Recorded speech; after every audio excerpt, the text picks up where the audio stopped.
Okay, so today's talk for me is going to be Docker in a Flash, introduction to Drupal development with Docker. My name is Will Jackson, and I really like Drupal.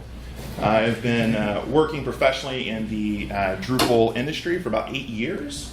I can honestly say that Drupal has positively shaped my life for the better.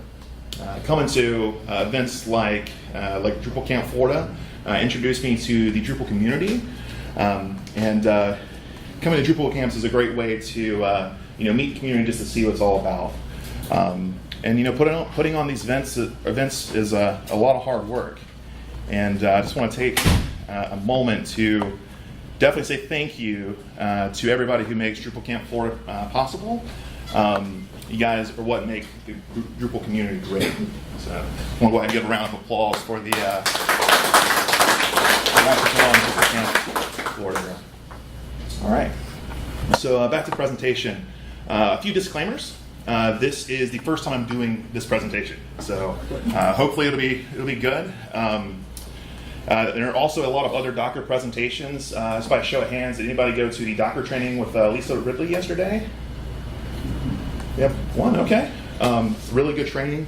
Lisa actually has another session later this afternoon, I think in the last slot for today. I definitely looked at her presentation trying to craft this one so it wouldn't overlap. There are certain things that we kind of have to talk about. I think in every single Docker presentation that you go through, you'll see some of the same charts and see some of the same explanations, so those are kind of unavoidable. But I'm definitely going to try to bring something unique to this presentation that hopefully everybody can benefit from. So it's going to be a good time. We're going to have a lot of fun. And one more thing too. I'm really tired. Noticed a few issues with a script that I want to show you guys later last night. Talk a little more about it later, but there was an issue with Terminus 1.0 updating, changing a lot of syntax. So I realized that at like 1 a.m. last night when I was getting ready to go to bed. So that is accounting for why I'm so damn tired today. So my name is Will Jackson. I work for a company called Canopy Studios.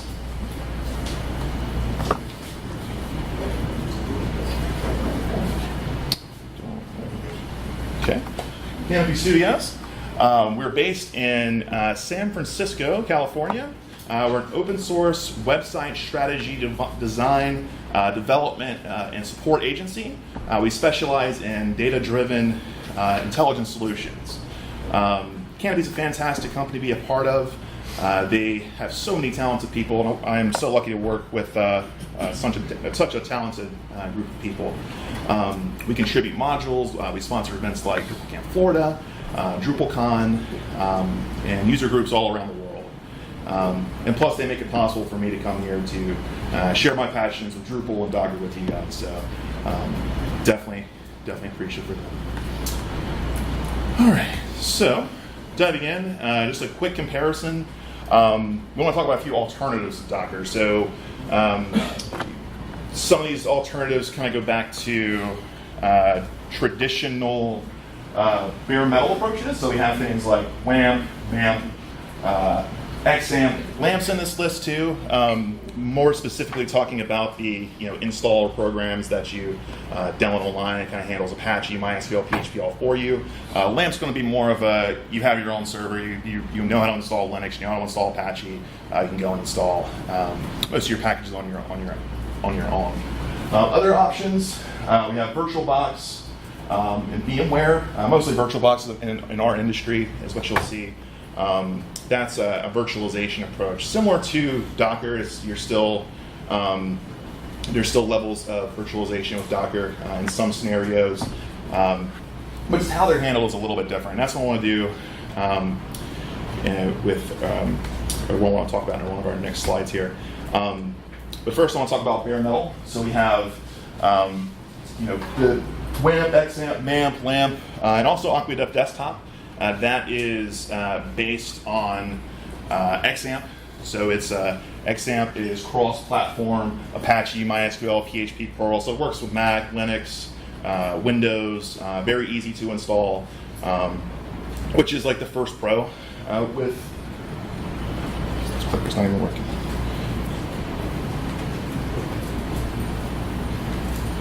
So it's one of the first pros. It's very easy to set up, mostly because it's well documented. It's the most common method people tend to follow when getting into development. It's really, because it is really easy. It is cross-platform. It works with pretty much everything. You can install it on any operating system, really old operating systems with old hardware. It's one of the pros, while a lot of people use it. Getting into some of the cons, onboarding time. This is a big one. This is going to be with new projects or loading in new sites. You get a new project, you need to get that into your MAMP, your XAMPP, your LAMP stack. There are some things you can definitely script that, it makes it a little bit faster, but trying to repeat that every single time or have that perfect script to work with every single site doesn't always work.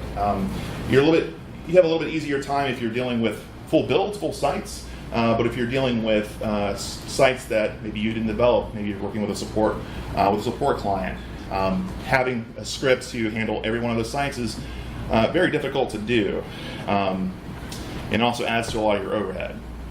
Another issue is a lack of sandboxing, and what I mean by sandboxing is you can't just roll. You can definitely roll new sites, but things tend to stick around. So I mean, if you have Drupal sites that you manage, and everybody's seen this before, it doesn't have to be Drupal, it could be WordPress or Joomla, but you have databases that stick around. You have files that stick around. File backups, file archives, those stick around. You can do a pretty good job of trying to actively keep on top of it, but there's some that always slip through the cracks.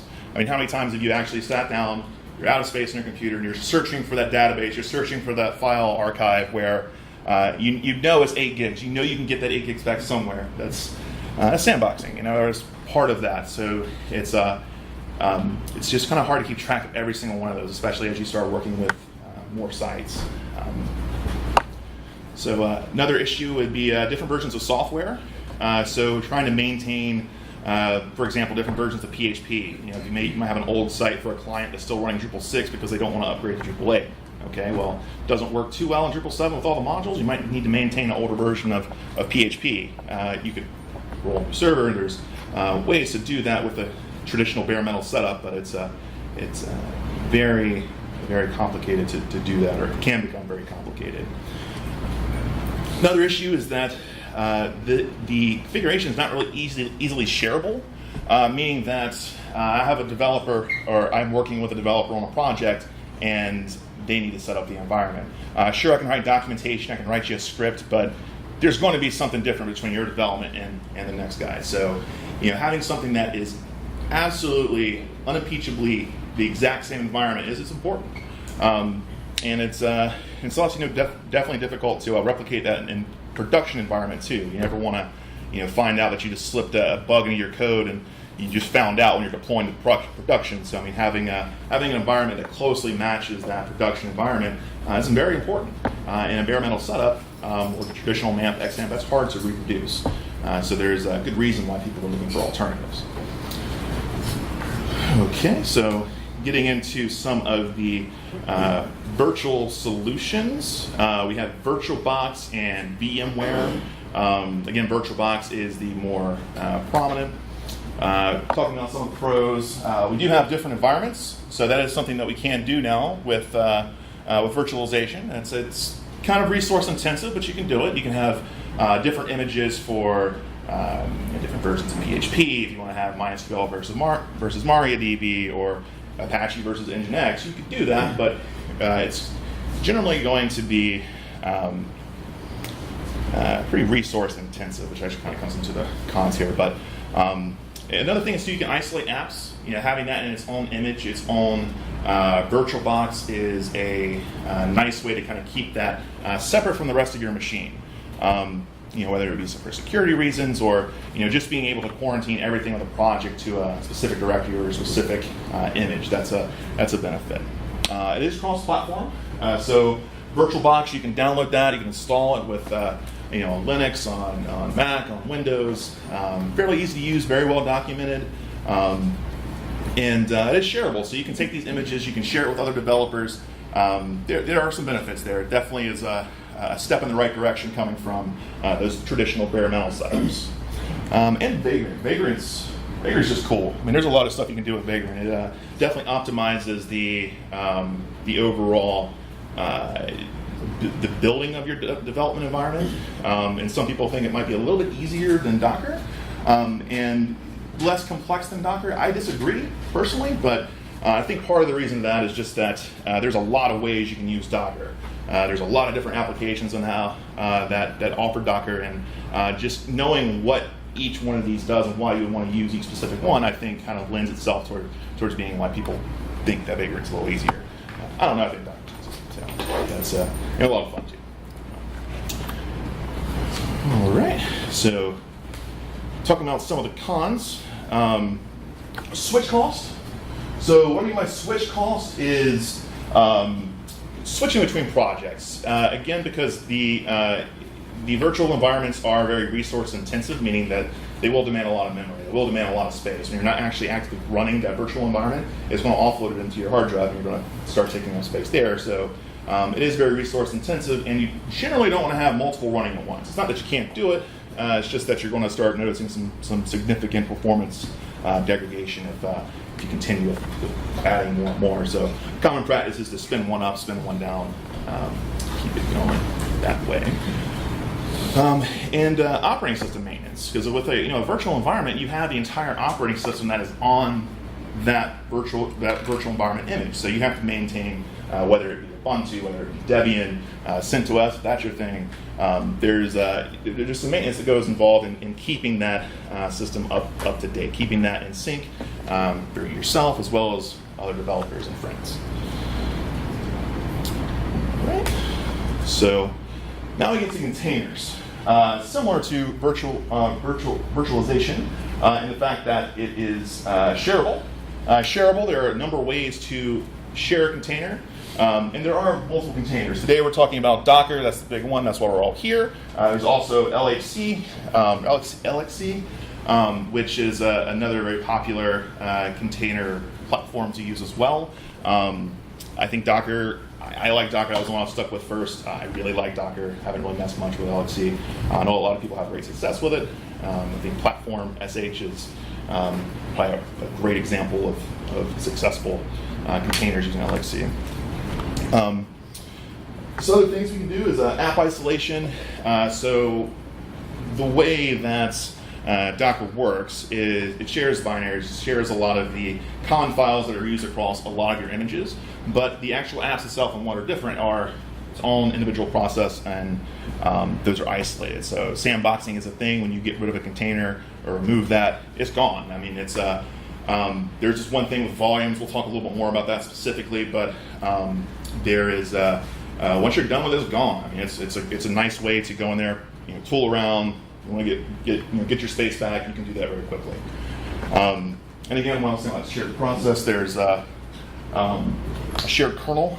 So Docker does work. It works on Linux, natively on Linux. It shares the kernel. There is the Docker engine, which uses the native Linux kernel on your Linux machine. It doesn't require you to use Linux. You can use this on Mac, Windows. It's cross-platform. So that's it works on anything. Different approaches, and just how it works is a little bit different between the two. We're going to get more of that in just a minute too. Yes. Is there going to be a demo? Yes. Okay. Oh yeah. There's plenty of demos. Okay. You wait. You're gonna have a good time. No, there's some fun. We're going to do some Docker Compose stuff and Dockerfile stuff. We're getting to it. Just kind of the prerequisite. This is Docker. This is kind of how it's different than virtual environments, bare metal stuff. The boilerplate every Docker presentation stuff that it has to have. So, but yeah, getting back to the slides here. Low switch cost. Docker's crazy fast as far as spinning up containers and removing them. You don't have to remove if you want to, but spinning them up it just takes seconds. It's crazy fast. We'll see this in just a minute. Great resource management too, just because we do the way Docker works in sharing binaries and layers among other images that are already on your system. It's really, really good with managing resources. And with some of the apps with Mac and Windows, you're going to be able to very easily change how much memory and CPUs you can use for that. So this is the obligatory slide. It's in every single Docker presentation. Kind of what I was just mentioning here. We have containers on the right, virtual environments on the left. This is what's the difference between VirtualBox and Docker. How does that work? Again, we have our container engine that sits directly on top of your operating system for containers. You can have multiple containers running MySQL that share the same binaries and libraries. You have same with Apache, Debian for your operating system. That's shared across the system. Whereas on the virtual environments, you have this thing called a hypervisor, which also sits on top of your operating system, but then you have the entire operating system with each one of those images. Whereas on Docker, you just have that one time and that's shared among all of the images that are using that. So. All right, so getting closer to where the action is. We want to dive in deeper with Docker, so where do we get started? Generally, the first place people go is Docker Hub. This is the public community, where you find images, where you can host images. Think of the Drupal.org for the Docker community, the Docker world. There's a lot of neat features here, a lot of great images that you can grab. Similar to Git, you can share your images similar to a repository, a Git repository. You can have that public. You can have those as private images. You can place to share the images. Obviously, if you're going to look for them. And these are just a few of the images that we have down here. Some of the more popular ones. And a lot of these too are not really intended for development. Like for example, the Drupal we'll talk. I'll actually talk about that in just a moment. But some are meant for demonstration purposes more so than actual development purposes. And another cool feature too about, we'll talk more about the demonstration purposes, but another cool feature is the automated build repository. So you can actually connect your Docker Hub account or an image with a GitHub repo, and just automatically gets built as you deploy to the GitHub repo. Really cool stuff. But yeah, getting back to that Docker image, go to, if you search for Drupal on Docker Hub, you'll see this page. And what this is, it is a good place to start, but this is mostly intended for demonstration purposes. Somebody wants to see Drupal, what's Drupal, I don't know what a Drupal is. This is a way that you can go and get Drupal, install Drupal, demonstrate it in a very quick manner. You could use this for development, but generally it's kind of discouraged for the most part for demonstration purposes. And there are some better tools and better places to start for publicly available Docker libraries and images to get started with. So, all right. So yeah, this is where we're starting to get to the fun stuff. My slides start forgetting much about the images, and because we're getting into the live demos here. So, installing Docker on Linux. There's a little bit of prerequisites. I'm not going to go through the whole installation process, but in most cases, it's just as simple as that. Sudo apt-get install Docker engine.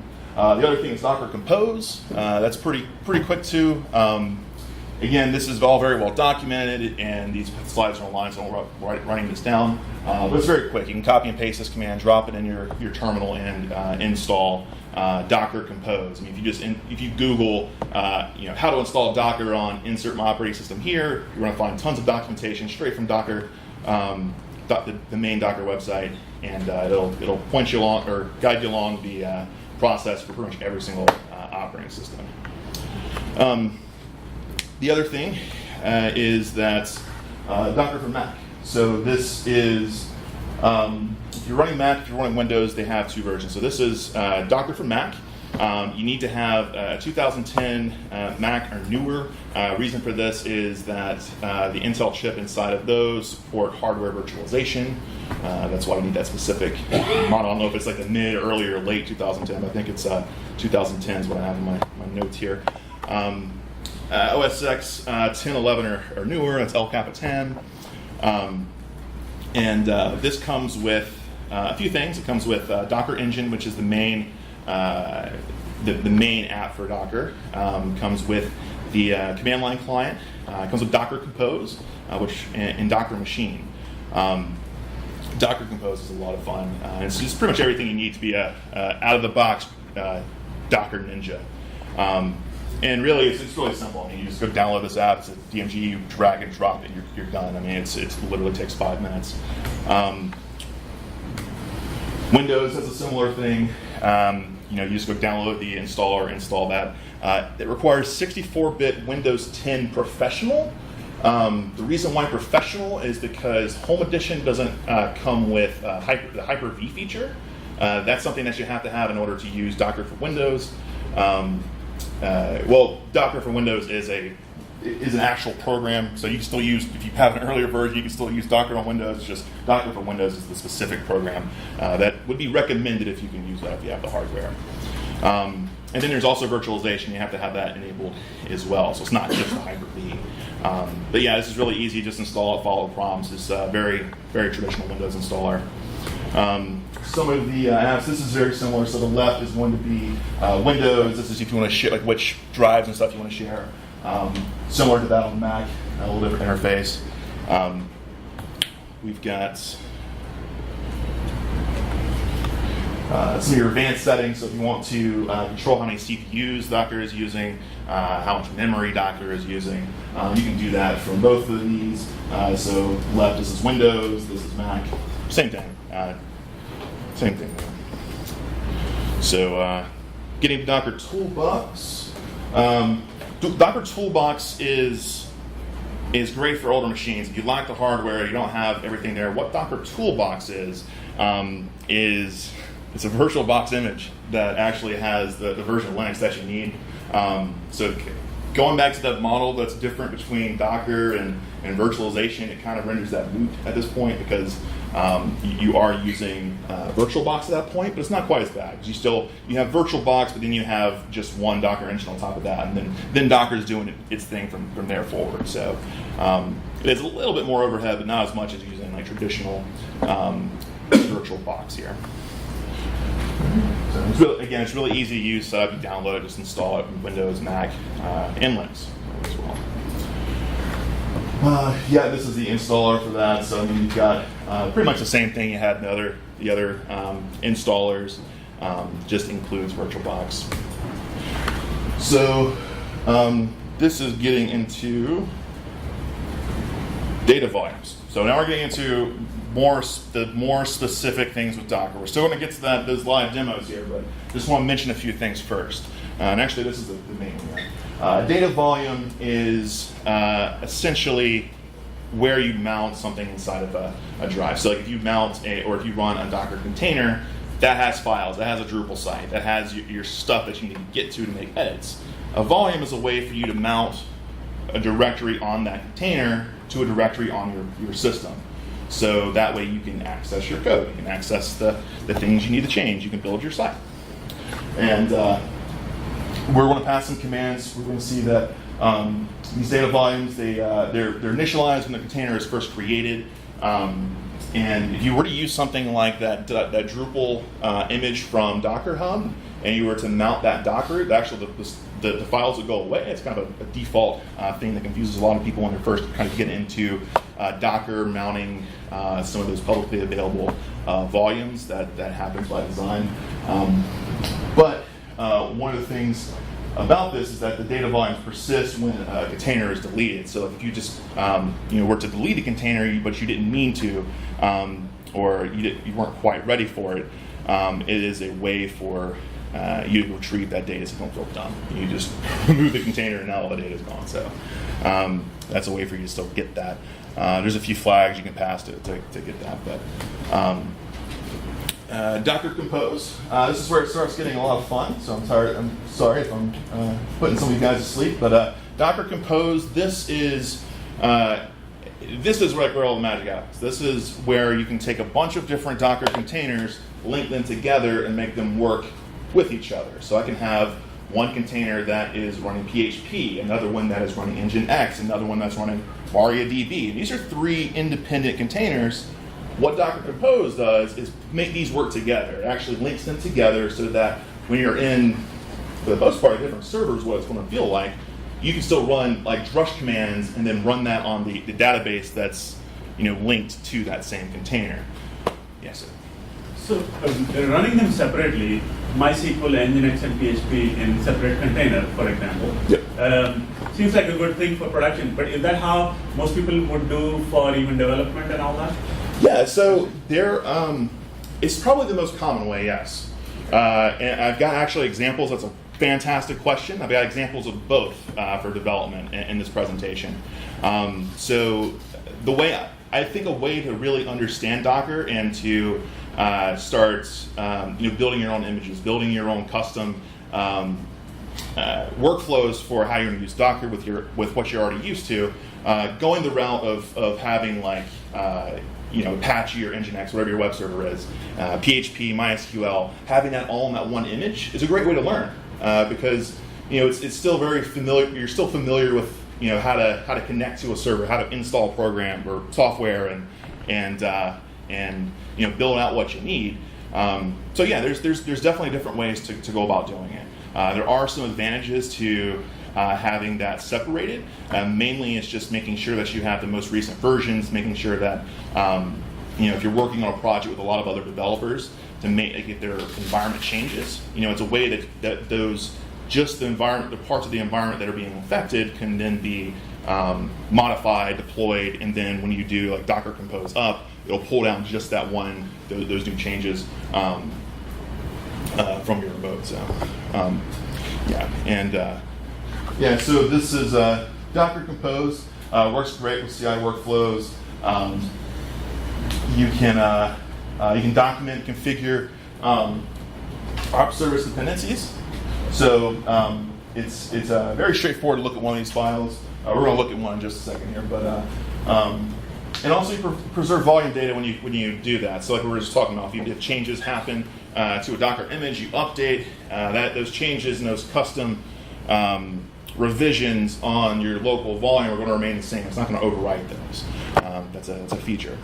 So, but again, this is where all the magic happens. This is usually what like hooks people and drags them into Docker Compose. It's really cool, especially when it starts to work and you see it work and you did it yourself. Man, you usually remember where you're at in that day. It's like it was drush and then it was this. Like that, I remember what I was wearing, what I had for dinner that day. It was pretty wild. All right, so getting some of the screenshots here with Docker Compose.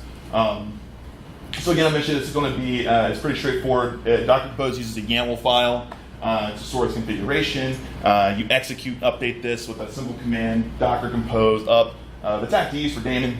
You can put that on. You can not put that on. I'll show you the difference here in just a moment of what that actually is. When you do a Docker Compose up Attendee, you'll see it like starts all your containers. And this is I'm using an example from Docker for Drupal. So this is another popular. If you were just to Google, I want to do some Docker with the Drupals, you're going to find Docker for Drupal. It is a fantastic place to start. They have a very easy to understand, I think. We'll see. We'll actually look at their Docker Compose files here in just a second. Actually, I'm going to look at that right now. It's not a whole lot. We'll go straight to this file in just a moment. Actually, I'm going to go ahead and just do that. And there is, because that, I don't think, you guys can't read that, can you? Yeah, I didn't think so. Let's,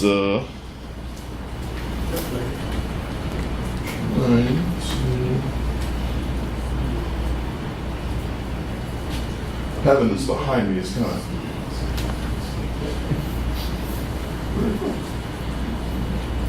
I'm sure you'll have the slide somewhere later. Yeah, I know, it's like.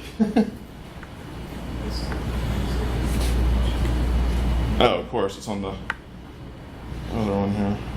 And which the direction of where it's going is the other thing. There we go. All right, so this is just the Docker Compose YAML for Docker for Drupal. I want to make this bigger too, so we can read it in the back there.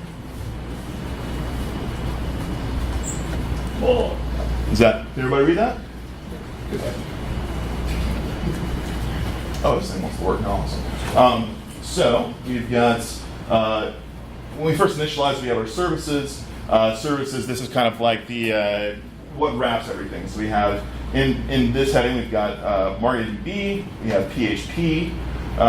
So we have our database at the top. We have the image. So this is the actual MariaDB image. When we mentioned Docker Hub earlier, if you were to go search this image on Docker Hub, you can download just that image from Docker Hub. You can go there and have documentation on it. It's great. We set our environment variables for MySQL. They're really secure. They have Drupal. That's your database user password. That's default. I didn't do that. That's the straight default. But it's good to remember. You know what it is. I mean, generally you can go and change this at any time. It's just a way that you're not going to forget what it is when you create a new Docker environment or new Docker environments. PHP, they're using PHP 7. You can also change this out for 6. So it's just uncomment one, comment out the other one. Site name, site environment, or PHP variables here. Your port that you're setting that to. So this is going to be localhost port 8000. You'll be able to access that PHP container. Send mail. So it uses MailHog by default. MailHog is an app that sits on your server. In this case, a container. It just kind of funnels in on your email. That way, you're not sending out a bunch of emails to potential live site users, but it's coming from your development side. MailHog's great for that. It comes with Docker for Drupal by default. That's fantastic. It sets up our volumes. This is actually where we set so the var tripped up HTML. That is the actual Docker root on that container. We're setting that to basically think of it like a symlink. We're creating a directory. I have a Docker presentation directory. I have an hdocs directory inside of there. That's where I'm mounting that to. When we start this, we'll go there and look at that and do some changes, and we'll see that closer up. This is our web server down here. Nginx. And this is actually a pretty neat thing too. So if you're doing a lot of work with Pantheon, Pantheon doesn't publicly have an Nginx container that you can just go and grab. Docker for Drupal, there might be more, but this is one of the few places where I know I can go and get an Nginx container that is very closely resembling what Pantheon has. Plus they have, this PMA, that's PHP MyAdmin, but you also have, there's MailHog that I was telling you about, but you also have Redis, Memcache, Solar. So I actually ran into this problem a while back, trying to access the Solar instance that's on Pantheon from remote. You can't do it. So having this is really helpful because you're going to have something that's very, very much like that production environment on Pantheon that I don't know of any other option to do that other than rolling your own server instance or your own instance of Solar and trying to index that yourself, whether it be local or on its own container. But this just comes with it out of the box. Commented out by default, but you can go change that. Same with Varnish. These are just some of the default settings. So out of the box, Docker for Drupal will have a lot of stuff commented out. And there's our Varnish. So that's pretty much it for a basic Dockerfile. We may come back to this in just a moment. Yes. So is Docker Compose what's setting up what containers going to spin up first? So it handles the linking. So keeping. So if you have different images for say PHP or Nginx or your database server, what Docker Compose does is links all those together, and allows you to have separate environments. As or this other gentleman was mentioning earlier, that having everything in one image too, that is also an option and a way you can follow that. But for something like that, use a Dockerfile. Whereas Dockerfile is very specific to a particular image. Docker Compose is a way to kind of link all those together and make them work together. Yes, sir. So I've heard OpenShift being mentioned in the same context as Docker. Can you just quickly describe what OpenShift is for? Not real familiar with OpenShift. I can get back to you. I can look it up after, or look up some more and see how that applies and see where it would apply to Docker. But definitely interested in finding out about that. Yeah, so.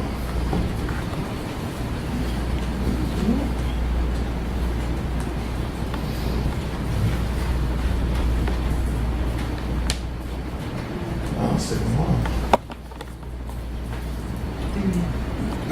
There we go. All right. So, on to the next one. Where are my notes?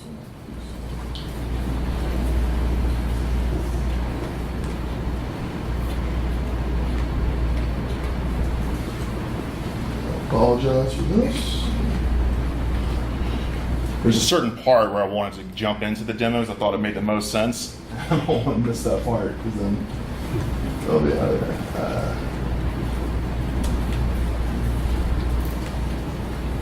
All right, so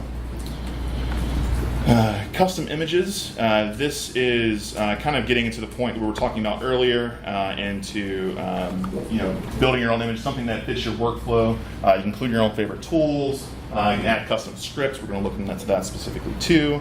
And where to begin? So generally what you would do is start with a base image. This can be from Docker Hub. This can be from a Dockerfile. You can build it yourself. There's several ways to start, but you need to start with an image somewhere. We need to connect to the container. We're going to do some examples here in just a moment, but you'll want to connect to that container, which is, think of it like you're using SSH to connect to a remote server. Similar to that, but instead it's a container on your system. You make some changes, you install stuff. Once you're done with that, you can exit. You commit your changes. It's very similar to Git. So if you're familiar with Git, you'll be right at home. And you push up the Docker Hub. It's very simple, very quick to get into. All right, so Docker pull. This is going to be where you want to pull an image from Docker Hub. You want to take it from that remote server, pull it down to your local environment, just to have it ready so you can cache and create those containers. You've got different versions. We have Docker pull, which is the main command. We have Docker pull Drupal, which is a very specific container. Well, actually, the latest container is what that's coming from. So if you don't, this next part here, we have this colon. That, if you don't put anything, if you just put Docker pull Drupal, it's going to assume you mean the latest tag. You can also specify versions. So this is good if you were to grab, run this command, you're going to grab Drupal 8, the latest version, Drupal 8. If you want to grab the latest version of 7, you can do that too. Just specify a tag. It's good for maintaining separate versions of software.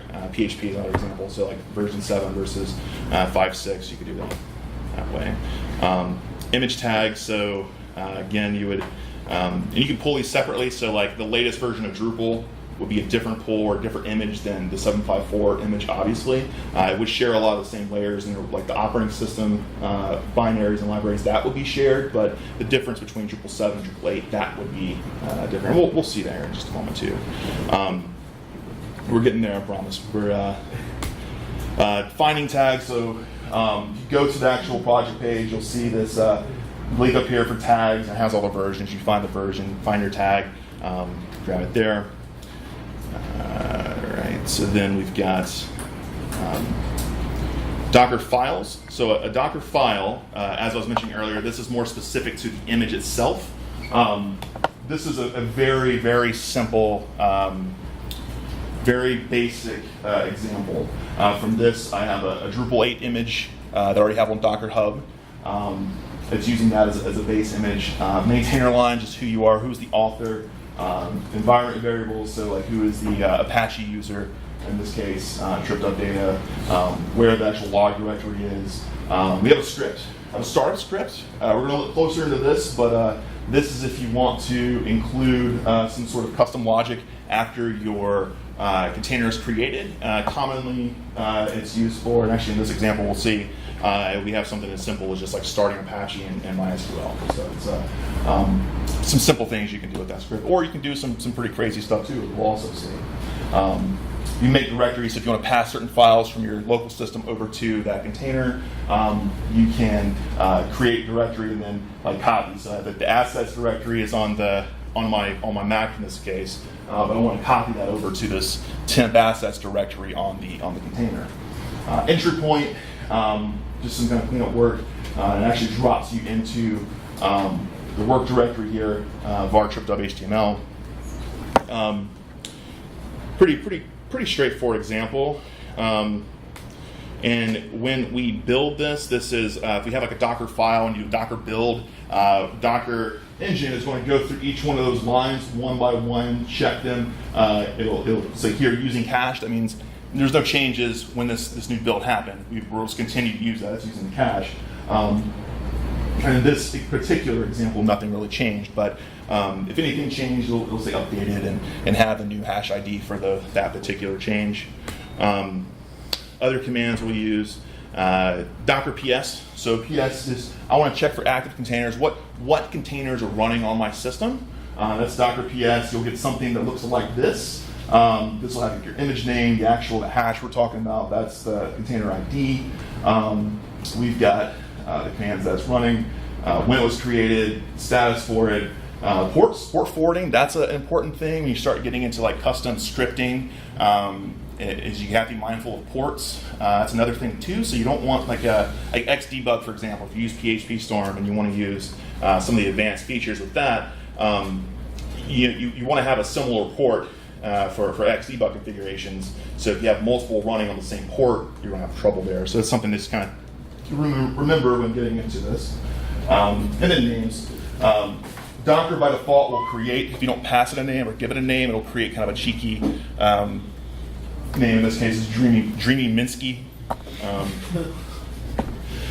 You can also pass the TAC A switch. It's basically the same command, just give it an A switch, and it will show you every container on the system, all the containers on the system, which is a much larger list usually. We're getting there to the live demos. Running a new container. This is if you've already pulled it. You don't have to pull it, but this is you generally want to first. In this case, we're running Docker run. We are passing the D for the daemon. We want to start the container, run background. There's another option of interactive, which you won't do as much. Some reasons why you do it, but the next option we have here is ports. So in this case, I'm just forwarding port 8021 to port 80. Port 80 is going to be the default port for Apache on the container. That's just mapped to port 8021 in this example. So that way, if you want to look at your site, you get a localhost port 8021. Yes. The -T, what is that? It's in a lot of commands. If you do Docker help, it's not listed. It's in everyone. I'm not sure at the moment. I would have to go look it up. The important one though is D. So T, you're going to be using that a lot. Docker build TAC T, Docker run TAC T. You're going to be using a lot of TAC Ts. If you do a help or look at the manual, last I looked last night, because that was bugging me too, because I had every other switch documented here. That was the only one. Couldn't find a definitive why you do it, because it's everywhere. You use it a lot. So D is important. That's running as a daemon. So. It just announced 10:30. Is it? Oh. Well, let's see far. All right, so let's. 10:30 for cutoff, isn't it? Yeah, you can take a little extra time. So Okay. All right, so I was thinking that this was going to take a lot less time, so we'll just go to the fun parts here. Connecting to the container, this is typically how you do this. This is like the SSH part, shelling into it. We'll go to, let's just go to my,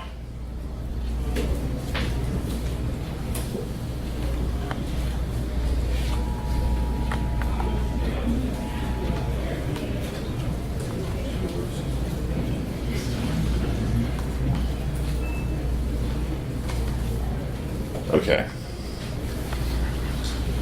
Oh, this is going to be interesting. One moment. Let me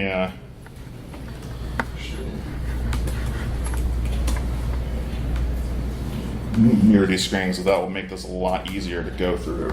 And I have some scripts. I'll share those. I'll put that on Twitter and show some of these scripts because they really are neat. There's a lot of neat stuff you can do with that.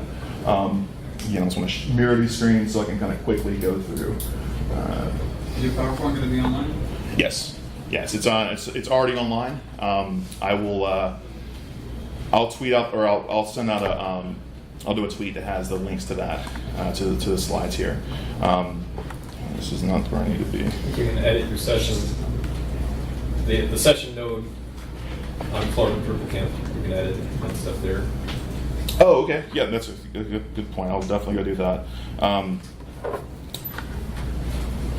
Just trying to get my displays here so I can mirror the screen so I can not have to turn around to see what I'm looking at.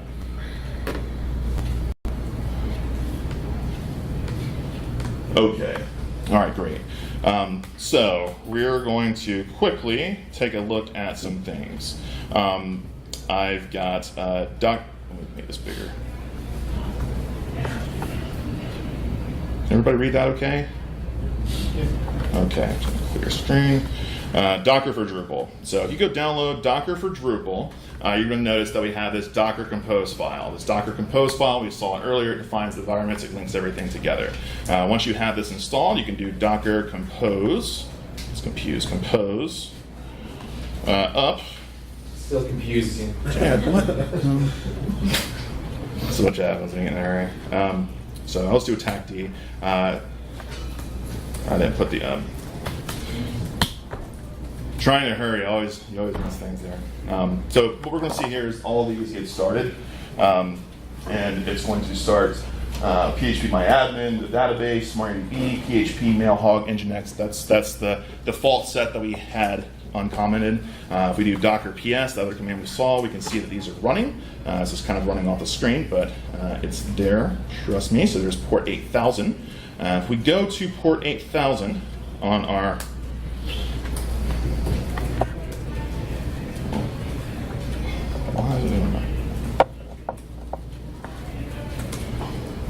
okay, so if we go to port 8, why is it on that? All sorts of issues here. So that's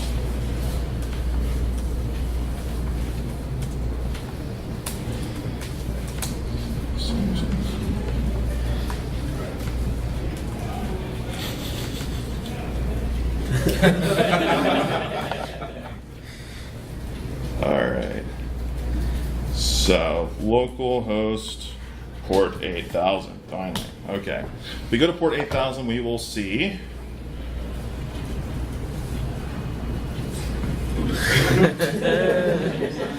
Waiting for a localhost. That's awesome. All right. There's a really cool script, the one we stayed up late last night working on that I really wanted to show you guys. So there we go. There's the site. We loaded it. It's in the background behind my terminal. So that's a very out-of-the-box, clean Drupal site with an updated title. Hooray! Did you just turn it on, or did you completely spin up everything it takes to do it? This I turned on, so I did actually have these images pulled down locally. I thought it would save time last night, and have those pulled down. But yeah, it would just take a little bit longer just to download the images. You're talking about less than a gig, so however fast your internet connection downloads about a gigabyte file. Usually how long that takes. It usually just seconds to actually spin it up. We have the other script that I was going to show you is getting into custom scripting with this, and this is going to be, I'm going to skip the part about making commits and making changes and kind of building that. It's very well documented on that same documentation of Docker's website. Very easy to follow. It's not on the same page. But the other script is, we'll actually look at this first really quick. So this is the Dockerfile, the one that we saw in that screenshot. We've already went over that. This is something that is a script that takes Pantheon, Sitezel Pantheon, it uses Terminus to connect to Pantheon to download any site that you have access to, create a Docker image, spin up that image, download the database, download the file system, download everything, create a clone of that site on your local system. That's what this thing does. This is, apologize, we can't go through all the details. I thought we would have more time. I thought I would go through that first part faster, but unfortunately not. There are two scripts here. This is the main script that makes most of the stuff happen. You have this script. It's a helper script to find your open ports so you're not colliding ports. That's what this one does. So going back to our terminal, what we'll do here is, and we'll actually go back to my very quick just to show you some Pantheon sites. That's not. So we have some Pantheon sites there. We'll go through our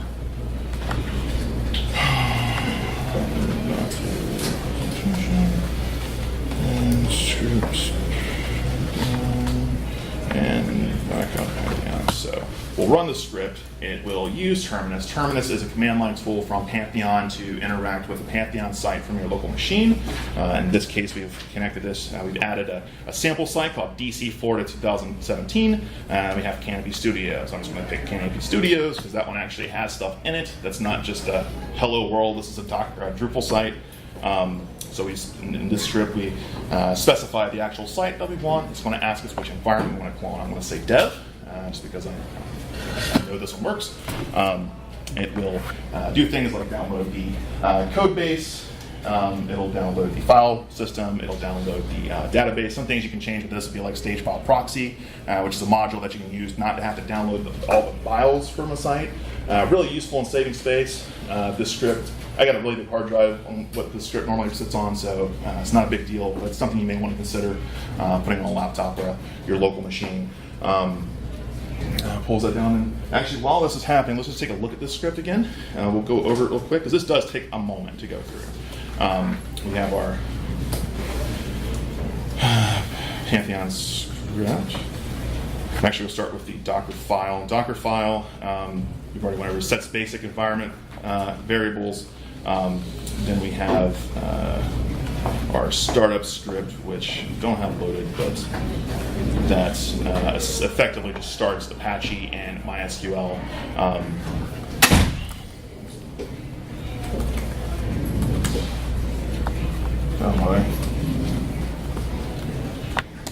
And while we're doing that, so as we mentioned, we're still running Docker for Drupal, and if we do Docker PS just to see what containers we have running, we can actually see all these containers from the Docker for Drupal installation here. So we have several containers running at once. We have the Nginx container, PHP container, PHP-MyAdmin container, MariaDB, MailHub, all of those are running at the same time. Do our script here. It's worked a lot faster than I did this last night too.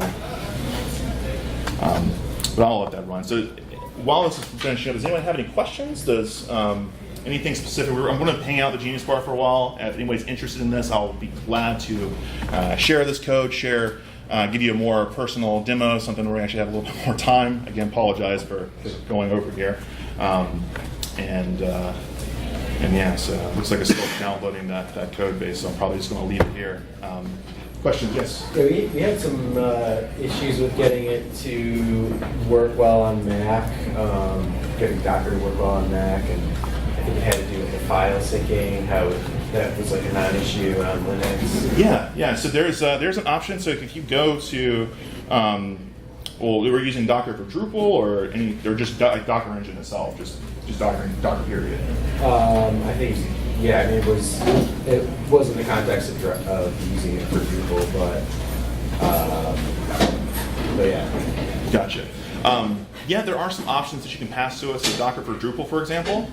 If we take a look at, there's this option called Unison Sync, and as you can see here, which is kind of too big, but there's an option you can pass to this. It is something with Mac OS and OS X. So I mean, I'll look into that. Another issue with this too, with Docker for Drupal, was that it was it seemed a little bit slower for that particular instance. Other times I use Docker as pretty quick. So yeah, well, thanks everybody for coming. Thank you. Please stop by the Genius Bar. I would love to go over and show on some of these examples here. All right. Thanks, guys. Thank you.